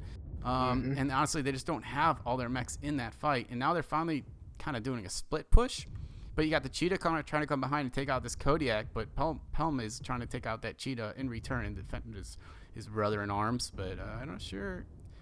This Enforcer here has just been stood in this lava, getting these nice pokes onto the team. The Kodiak's finally noticed him, but he was getting some deadly shots on some. The Kodiak finally goes down, but really, I mean, now it's really just in favor of RJF. Yeah, only 3 mechs alive. The thing is, once again, that Locust needs to take the frick off and just start capping. Like, I know it's 5v2, but just go cap because you're up 404 points. You get one more cap and you could win this thing. Very much so. I think now he's got the too light, so he's not going to be able to do it. But in that fight, he could have gone off as like a Locust. Like, he's not going to be that useful, so he might as well have just gone out and try to get like a 4 or 5 cap. But he's the last one going to be alive here, and he's going to drop most likely in about a few seconds. Yep, legged and dead. I was going to say like really quick, but then I'm like, oh, but he's a Locust, so maybe not. So even though they really had 120 points advantage. I mean, it's not enough here. It's a pretty easy one flip win for RJF. But if he had gotten a 4 cap, I think it would have been a much more different situation if he could have had that for like a minute. Because that would have been 120 more points approximately of point difference. So, and I mean, he would have had a hard time because they were coming from that Theta Epsilon side, but Theta was completely open. So he could have gone to Theta without a problem.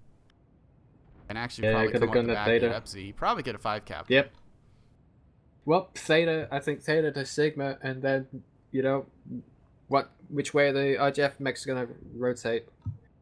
Damages are actually a lot lower than I would have expected for a 2-all, and the type of fight that happened. Well, that especially for RJF. 4 kills. So there you go. Just finishing him off. Yeah. Yeah, but that's still 392 damage, which is on his team, only behind the Rika and the Kodiak. Now, the Kodiak I thought did good to only Kosi. Kosi actually a little bit lower than I thought based on the damage, but I think with its angle, maybe it was a little bit harder than it looked like to get those ACs to hit. They might have been clipping the hill. Pretty good damage in Force 4R on Terra Therma, 334 damage. The Ultra 2 Hunchbacks across the board, really, Nomer. He was the one who pushed around that corner initially. It did that peek against the 2 Kodiaks and got lit up, but otherwise, those mechs were doing their job. It's very interesting. Like the lower damages there seem to be on the RGF side, so maybe they were just hitting those shots more, getting those CTs, getting those mechs down, securing those kills, especially with that Timber. I mean, 4 kills.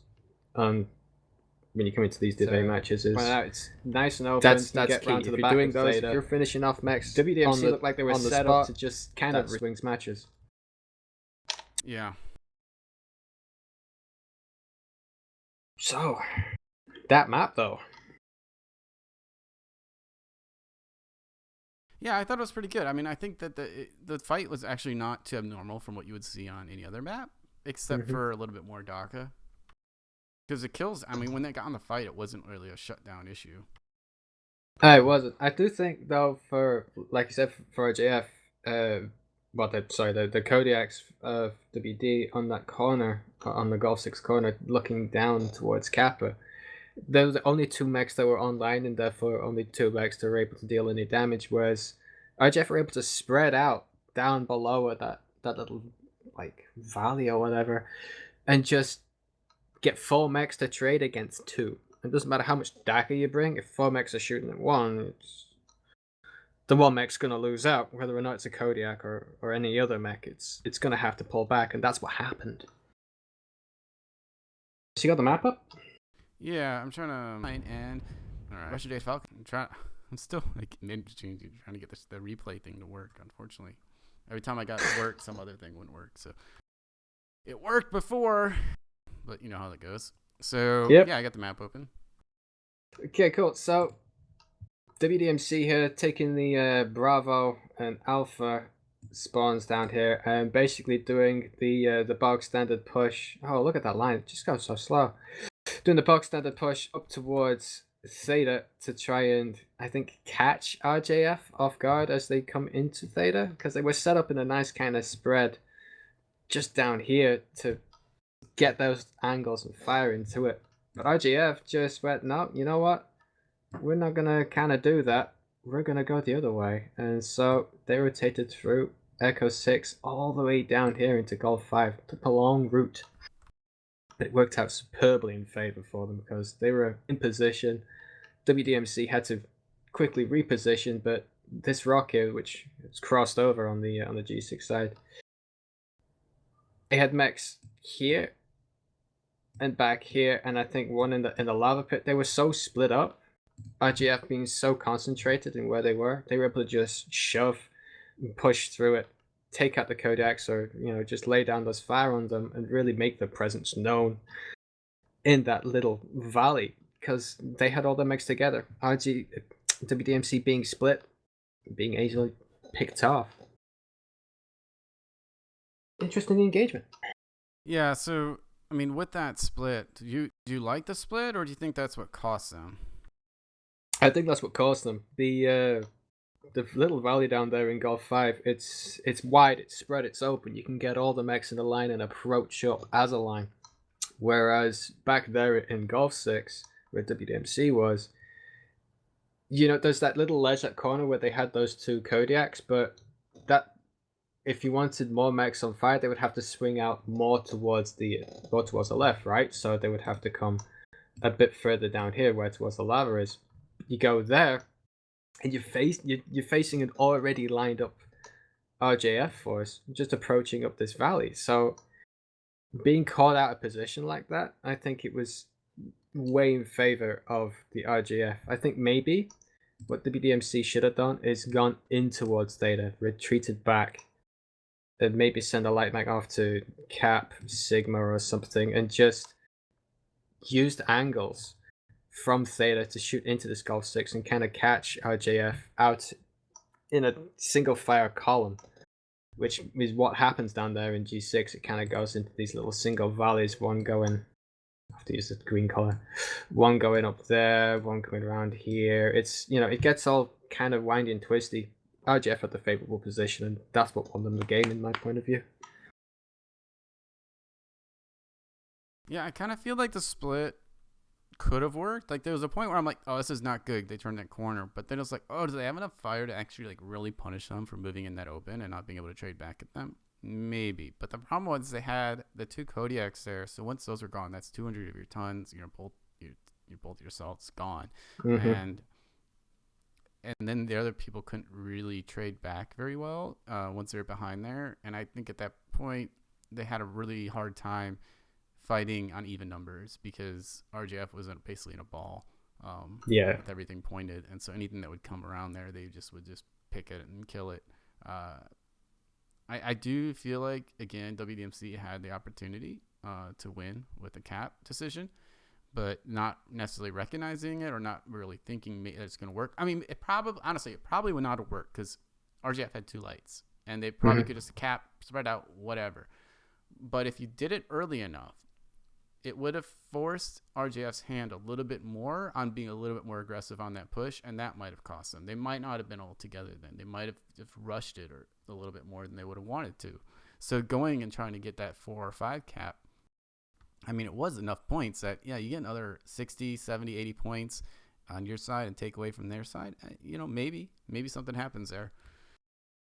Well, like in the initial movements, they grabbed the Gamma cap, they grabbed the Epsilon cap, and they waited for Theta because they honestly thought, RJF, from what it looked like to me anyway, that RJF was going to come through Theta. They didn't, so they waited. Wasn't going through. They capped the Theta, so they had that initial 3 cap, started racking up the points.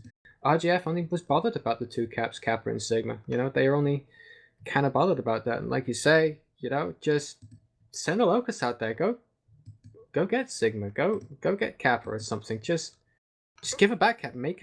Put them into more of a pressure situation where they're going to make more drastic decisions, and maybe maneuver yourself into a position where you feel more comfortable. I think they were in a comfortable position, like you say, but they just didn't really capitalize on it. They kind of stood still, waited for RGF to do the move, and unfortunately, Fulmex trading against two Daka Kodiaks, it's not going to work out.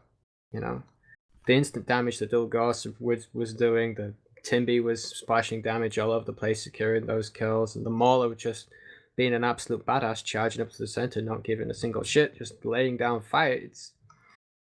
You can't trade against that. You can't hold against that. Yeah, and for people just joining us, so we have RJF is up 3-1 over WDMC. RJF won the light drop 8-6, and then WDMC came back and won the second drop 8-6, and they were actually tied up on rep. But then in the third drop on Canyon Network, RJF took that one 8-1, and then we just had Terra Thermo RJF won 8-3. So, well, it started off really even there. RJF has pulled ahead. However, they basically have doubled the rep of WDMC, so even with an 8-0 and the bonuses, they're not going to quite get there. But if WDMC can win this drop pretty strong, it'll set them up, with a reasonable situation at the second half of the season where they can come back when they play RJF, and if they can win 3-2, then the teams will be pretty even split on rep that possibly. So this is a HBG manifold, and that's going to be 4 assaults. It's the highest tonnage drop that we have in MRBC. Now 4 assaults, it kind of changes how you approach things. So you got the 4 assaults, 2 lights, and 2 heavies. So you got the light cap potential, but you don't really have that medium who can support the lights very well. And some teams are going to play, like traditionally on HBG, one team almost always goes on the walls, but because you don't have that easy PPC mediums to set up there, you have to decide if you want to throw like an ER large up there, Night Jeers, Timbies. I mean, you can throw anything up there, but you can actually walk assaults up there if you want. They just can't cross over very much. They're kind of limited on mobility. But one of the problems I think with HBG is that one team on Conquest, especially because of the way the drop spawns is, has a much better time getting up top. Let me load up the map here and I'll show what I'm talking about. So Bravo, they start right here and they just come up here and they're on top. Like, no problem. And then they can jump across, spend all the time up here, whatever. Charlie has to come all the way back here. And trust me, it takes a while in anything but a light. And do this. There are easier way up. I mean, they can come up this way on the Kappa side, but obviously that's a long trip. Nonetheless, the fact that if you look at the cap situation, right, so you're almost always going to be Charlie Lance on Team 2 side. But if you want to get Gamma on Team 1, it's not hard to grab that. And it's not too hard to get Charlie to get there. But I think that actually, if you look at the distance, it's only 1.5 there, nearly 2 from Bravo. And so the cap advantage can quickly, even on a 2-2 capping where neither team wants to grab Theta, is, I think, stronger for Team 1. So not only Team 1 to get up on the walls, but they also get a little bit easier grab of Epsi.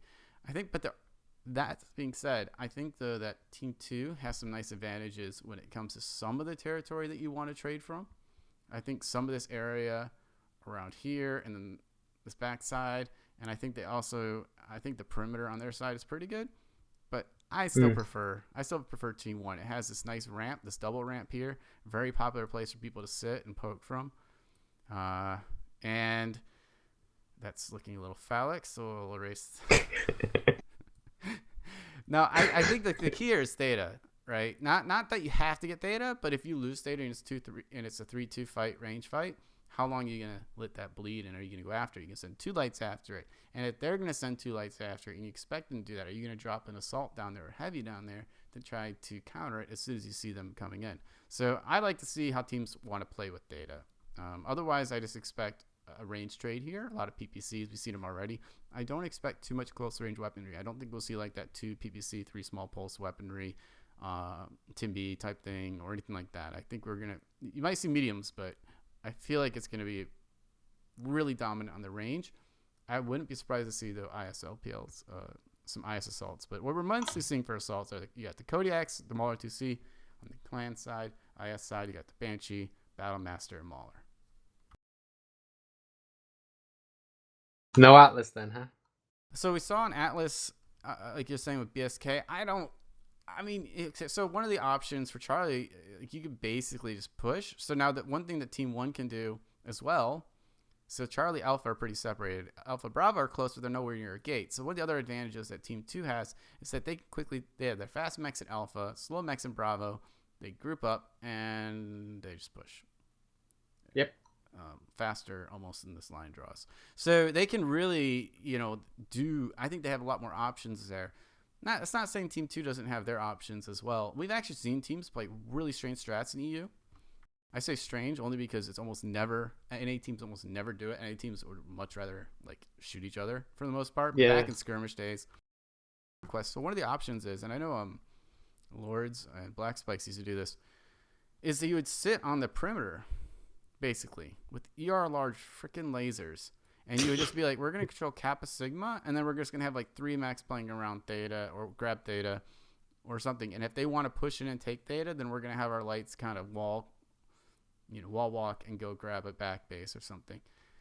I think it's a really passive strat, but I've seen it work. I know Antares Scorpions did this strat once where they like sat behind the wall here and waited for Black Spikes.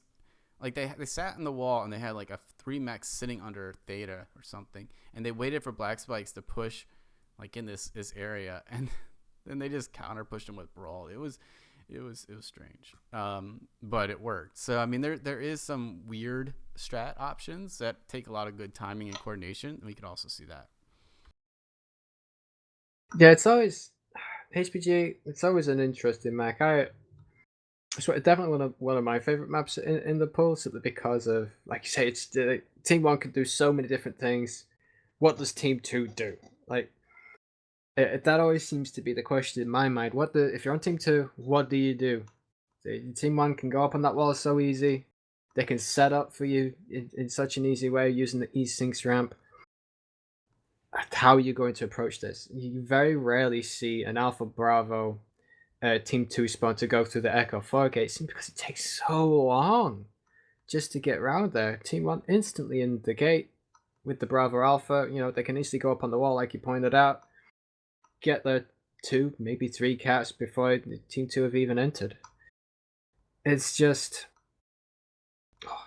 such one of those predicaments. And the team that's on the Team 2 side, as we launch here, I think that was WDMC. Yeah, WDMC on the Team 2 side. So let's see what they can do. They have to bring this back into a more favorable game for them to get that rep up. Yeah, I mean, despite the kills in the last game, I don't feel like... I have to look at the percentages again, but I don't feel like it was that crazy out of their league to have won that on trades. Mm-hmm. Like, I don't feel like it's necessarily like a shooting issue or something like that. I think we've just seen that weird push or ill-timed push or whatever you want to describe it on Canyon.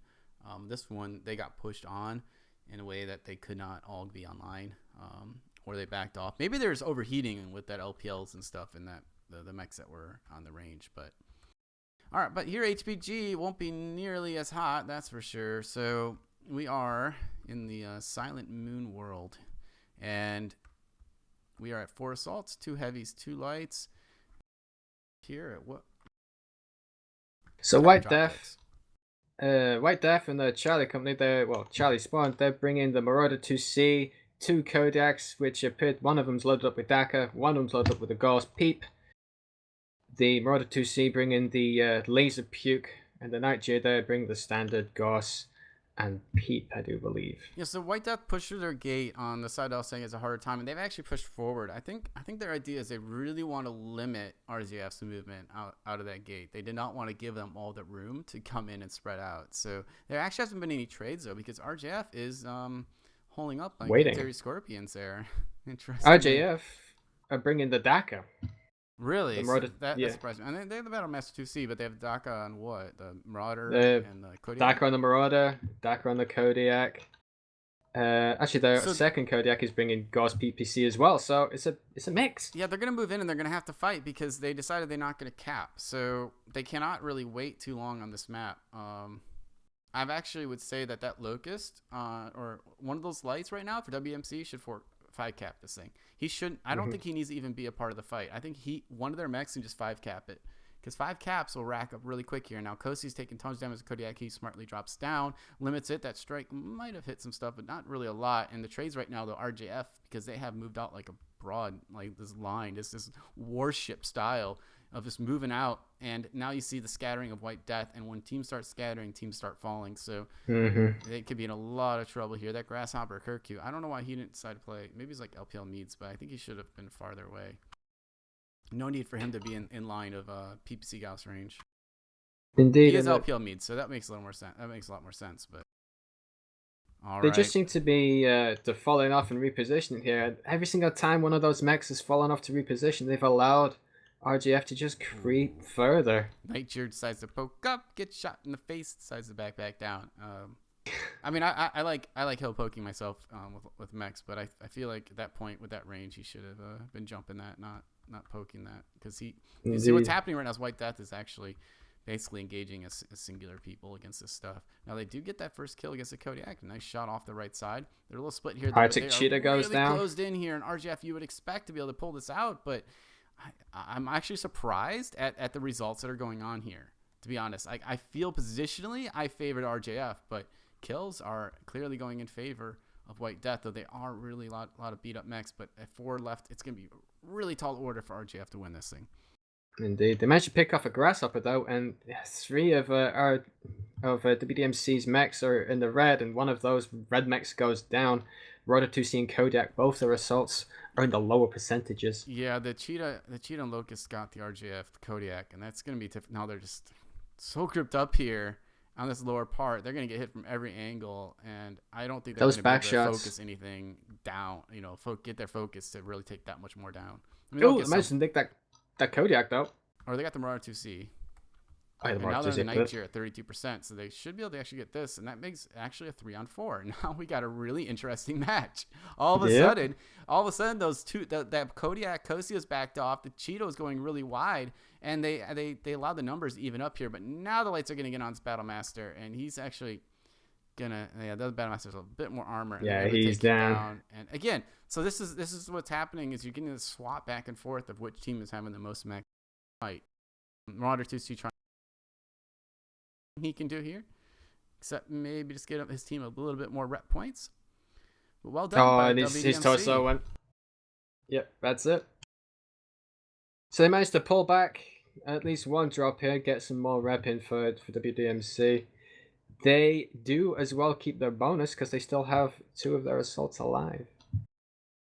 Yeah, that's a good thing. Obviously, they're limiting the amount of points that they're going to give away to RJF after being down. I mean, they're going to lose the match 3-2, but so that's going to be an 8-4 on this drop. Nice job, Den Airwalker. Tons of damage. Water 2C. Nimnul. That Timberwolf 569. A lot of big damage there. The 2 lights RJF just getting totally wiped out of the picture early on, I guess. Not really being able to do as much, whereas you got those Cheetah Locust on WDMC putting up a combo of about 530 points. Battlemaster 2C 500, and you got 400s there on the Night Cheer Kodiak Marauder. Kosi, who was alive, he might have been mostly stripped because he was sitting back there at the end. So I'm guessing happened is he took some of that initial tanking. Indeed, interesting damage numbers. WDMC being the mostly spread. RJF, coming up short, but that Marauder though putting in that work. He got a lot of his Dakar up on point, probably securing a lot of his kills. Yeah, so the final result, as long as I entered everything right, would be Jade Falcon winning 3-2. We know that's true. But 1,300 rep for Jade Falcon, 1,000 rep WDMC. So you get about, I think it's 25 rep per kill. So 300 is about 12 kill difference. But you also get the bonuses for, there's various bonuses on the drop. So while it might be a 12 kill difference, that does come down to the fact that on drop 4, WDMC only got 1 kill, and on drop 5, they only got 3 kills. I mean, that's I say only, but honestly, when you lose, you sometimes you just gotta be happy you got kills because it's really easy to lose 8-0 or 8, So, Mm-hmm. but Canyon just wasn't in their favor. There's definitely an error there. But the other one, Terra Therma, was a little bit closer. And HPG here, I thought it was going to be a blowout for RJF. I thought they had the better spot, but no, I guess not. Well, it always seems to be one of those old things on HPG. If you take the high ground and have a dominating position, you get to dictate how much damage is done for both teams. You get to dictate how much damage you do, as well as how much the enemy team does. RJF coming into the team one position, they grouped up like the entire Scorpions job did, with around the Bravo spawn, waited so they had all their mechs and then pushed in. By that time, WDMC had already pushed up onto Theta. They'd already grabbed their caps and was already in position, kind of looking for RJF, wondering where the hell were they at. So as they entered through, it was that warship situation, as you said, where they were just able to lay down fire in one specific area of the map whilst they're all in line. RJF funneled out, although the Marauder managed to get some damage out. I think the initial trades there at the very beginning of the round worked heavily in favor towards the late game for WDMC. Although RGF, their pilots managed to creep up on them and start taking down those skills to the point where it was close at one point, but the clutches of the lights, I think, made a difference there, going down for RJF, and the WDMC lights still being up can just run in circles around the assaults, and I think they're the ones that cleaned that match up. Yeah, so on the map here, WDMC pushed out basically around this side, whereas even though they had this RJF, they did not get any elevation. I think that was a bit of a mistake. So they stayed here. Mm-hmm. Now RJF then, or WDMC then, they saw that they basically started coming inwards, and they took the Theta high ground and some mechs, I think, a little bit on the low ground. And I thought when RJF came in, I was like, oh, okay. It was a little weird because they didn't cap anything, whereas RJF or WMC, got Sigma and Kappa. They didn't go after Theta. And I was saying that, oh yeah, here's a great situation now. They're pushing in. They could 5 cap again. One of those options. They decided not to do it, and maybe it was best for the best. Having those 2 lights, they got the damage in, so it's clearly they were useful. But I wasn't sure if they were going to try to get in right away or not. But when RJF came out this side, I was like, oh, they're like a warship. They've turned their gun side on, and they're going to win this because those mechs, I was like, oh, they're scattering, they're falling off. I mean, at that point, so you had RJF basically here, all facing that direction, and our WDMC was up here, and they started just falling off the sides. The Kodiak had to drop down. I was like, this is really good for them. And they were fine, but then all of a sudden, I don't know what exactly happened, but it seemed like RJF counter moved or something, because then they kind of stalled out and they're going to try to push over here.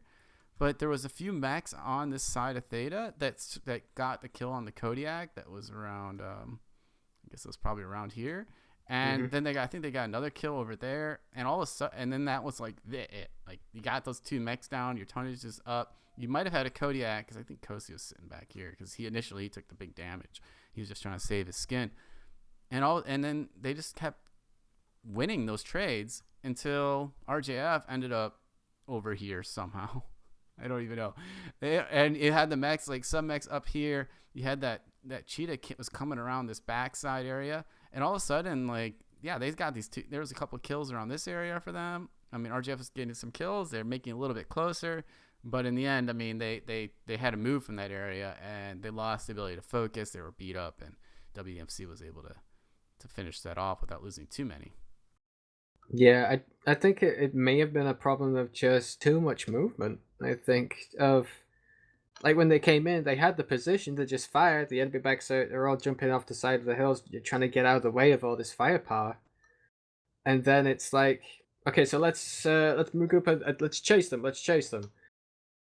Our WDMC are already on Theta. They already have this little ramp underneath here, right next to Theta here, where they can go back and forth on. They had mechs on the over ramp as well up here, so they could just dance between wherever they want. there's this big undercarriage here where as well as the other one, where you go up on here, you're gonna get shot at. You go down here, you're gonna get shot at. Sure, you can get the shots on as well, but it's a lot more difficult from those positions to get fire on towards data because of how the map is. All those invisible walls, everybody hates. So I think it's too much chasing and not enough just standing. I would have liked to have seen RGF when they won those initial trades, because I do think they were winning them. Just come down here and fire up. Yeah, they didn't need to cut back, did they? They could have just kept rotating around and shooting. Mm-hmm. So just kept on going. Why do you think that they decided to hold up? Why didn't not just push out one direction? Maybe not that direction that you have there initially because of the mix that had come in from Charlie Lance and Team 2. But why not come in and like hold out a little more in that area behind E6 or push out towards D6? You don't want to hold too much behind E6 because, how many times have you seen that in open games where that team gets crushed? But I feel like there was no real advantage for them just sitting there. They didn't have that much of a disparity when it came to mechs that they needed to do that. Do you think that they were feeling like, because you said they're taking a little more DACA, that they needed to group up in that area before they moved in? Or do you feel that, or do you think they were trying to play a little stall tactic? I think maybe a little stall tactic, and as well as the group up and go in with the heavy punch. But when they went in with that heavy punch there, I think WDMC were in a position where they weren't exactly, RGF weren't exactly expecting them to be in such a position in the way they were, all online, all able to found them. But even with that, that initial burst of damage, as we saw, made WDMC, they're falling over the sides. They're like, we can't take this. We have to reposition in order to get some decent shots and favorable trades. I think then with their drop deck, that influenced them to get closer with the DACA and such to get those, that real burst of damage out. Cause the closer you get with DACA, the easier it is, the more damage you do. It just goes up. I just think it was sheer the drop deck tactic for them. I think this. I'm not going to say this was one in the mech lab, but I will say that I think maybe they need to take a look at that drop again and just kind of realize that they could have played that a lot slower and had it more favorable for them. I don't know what their lights went off and did. I wasn't watching their lights, but they both got underneath 100 damage. So I think they went off and did a little suicide run somewhere and got jumped. But yeah, I think they could have played that slower. Even though they played it slow as hell, grouping up at Bravo.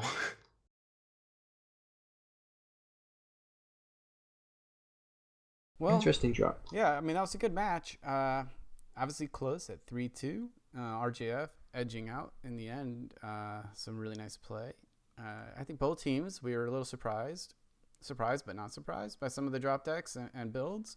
But they had, it was all intent, all their purpose behind it. And I think that it's worth taking a look at. People should consider some of these options and think about how that works, because the old wisdom was you basically just take a boat.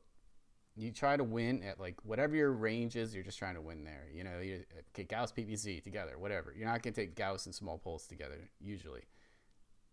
But there might be situations because of conquest, because of fear of what the other team might try to take against you, where some of these mixes make some sense. And I don't know how effective it was.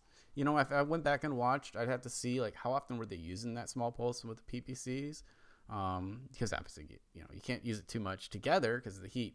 And I don't know if 3 or 4 small pulse is enough to make it worth it. It probably is.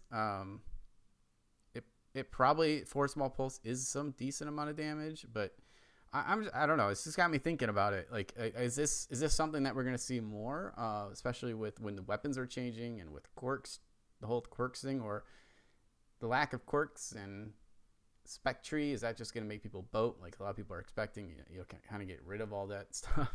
I don't know. I don't know what's gonna happen, but either way, these teams played well against each other. They were definitely prepared. They had actually pretty similar styles, a lot of the drops, so that made it pretty interesting. At least similar type of drop decks, not exact same, but similar ranges. So yeah. Any final thoughts? That your medium pulse. Yeah, interesting. Pulse. Interesting. That was probably one of the more interesting builds to me tonight. Yeah. So that, goes for the range and medium pulse when you get up close. It's nice. Just don't skimp on your ammo. Wait, how are you going to win trades with no ammo? But yeah, I like that. Some interesting drops, interesting builds, interesting strat choices. I think we should see more of the EU play definitely being casted. So I'm looking towards you other casters as well. I mean, come on, get in on this because we're seeing some interesting stuff and it should be casted. But yeah, I enjoy it. I just saw something and now it's driving me nuts. So Bandit out there, you probably aren't watching this, or whoever fixes graphics. Mercenary under MRBC. It's spelled with an A, not an E. Oh, man. I can't take Mercenary? it now. I can't. I'm just going to see it all time. Mercenary. Because I was about to say, well, this has been a presentation for the Mercenary Review and Bonding Commission League. Russian Jade Falcon winning 3-2 over WDMC. Like, that's going to be a dork. But now it's like, I see the typo there and I just couldn't do it until I did. So, all right. Instead, you dork out on a spelling mistake. Damn it, Mac. All right. Well, thank everybody for tuning in tonight and watching this match. I'm the Magician, and my co-host here was Ruza, the British person. Yep. Not that enthused. Well, I guess you're not really British, right? You're English, not British. The same thing, Mac. No, it's not. It's different. I'm half Scottish. The rest of me is English, Irish, and Welsh. I am literally British. All right, so half of you is pretty cool. So, yeah. All right. Anything to get off. Congratulations to Russian Jade Falcon, and peace. GG's.